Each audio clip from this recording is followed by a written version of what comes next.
म्हणजे काय वाटतं तुम्हाला हे सगळे जे मुद्दे मांडले अवधूतजींनी, तुम्ही आधी अत्यंत प्रखरपणे मुद्दे मांडले होते, त्यांना मिळालेलं उत्तर ते तुम्हाला पटतंय का?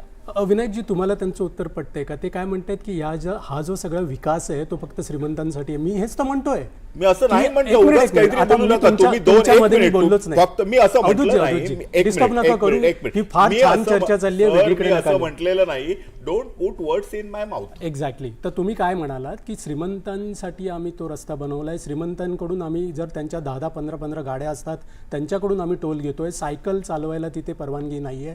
मला हेच म्हणायचंय की तुमचा हा विकासच मुळी गरिबांसाठी किंवा सामान्य माणसांसाठी नाहीये.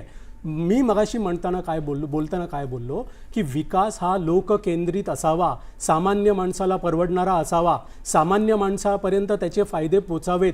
तुमच्या विकासाचे, कोस्टल रोडचे, मेट्रोचे आणि अटल सेतूचे फायदे सामान्य माणसांपर्यंत पोचत नाहीये. एकीकडे श्रीमंत माणूस अटल सेतूवरनं, कोस्टल रेडवरून आणि मेट्रोमधून जातोय आणि सामान्य माणूस जवळजवळ 60 ते 70 लाख लोक रोजचे ट्रेनमधून ट्रॅव्हल करतायत. रोजचे 10 ते 15 लोक ट्रेनमधून पडून मृत्युमुखी पडतायत गर्दीमुळे. हा तुमचाच डेटा सांगतोय.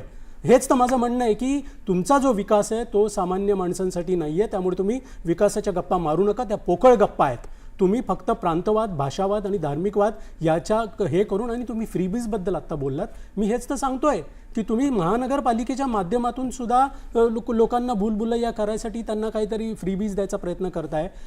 लोकांना मदत जरूर करावी, ज्यांना गरज आहे त्यांना मदत जरूर करावी. त्यांना मोफत धान्य द्यावं, मोफत रेशन द्यावं, त्यांना मोफत आरोग्य सुविधा द्याव्यात, त्यांना मोफत शिक्षण व्यवस्था त्यांच्यापर्यंत पोचली पाहिजे, याच्यासाठी प्रयत्न करावेत. त्याचबरोबर हे महानगरपालिकेचे इलेक्शन्स आहेत. प्रत्येक इलेक्शन्सला जर तुम्ही विकास विकास विकास जर बोलणार असाल तर विकास करात झालेला आहे का? आजही रस्त्यांवर खड्डे आहेत, आजही रस्ते आहेत तसेच आहेत. आजही दर पावसाळ्यामध्ये वॉटर लॉगिंग होतं मुंबईमध्ये. आजही फुटपाथ अनधिकृत फेरीवाल्यांनी आणि अनधिकृत दुकानदारांनी व्यापलेले आहेत. लोकांना रस्त्यावर चालावं लागतंय. एक मिनिट, गार्बेज डिस्पोजलच्या गोष्टी असतील, स्वच्छ, बरेचसे प्रॉब्लेम आहेत, त्याच्याबद्दल बोलायला हवं. तुम्ही फक्त विकास बोलता, विकास दाखवा ना कुठे. विकास नाहीच आहे, हेच माझं म्हणणं आहे. सर, माझा एक तुम्हाला प्रश्न आहे. गेली 25 वर्ष ठाकरेंची सत्ता होती मुंबई महानगरपालिकेवर, तर त्याच ठाकरेंसोबत आज तुम्ही युती करून निवडणूक लढवताय, तर त्यांना सुद्धा हे तुम्ही प्रश्न विचारणार आहात का? एक्झॅक्टली, मी तुम्हाला तेच सांगायचा प्रयत्न करतो. गेल्या 25 वर्षामध्ये ठाकरेंबरोबर, शिवसेनेबरोबर भाजप सुद्धा आणि एकनाथ शिंदे सुद्धा त्याच सरकारचा एक पार्ट होते. 25 वर्षापेक्षा जास्त काळ भाजप आणि शिवसेनेने एकत्रित BMCवर राज्य केलेलं आहे.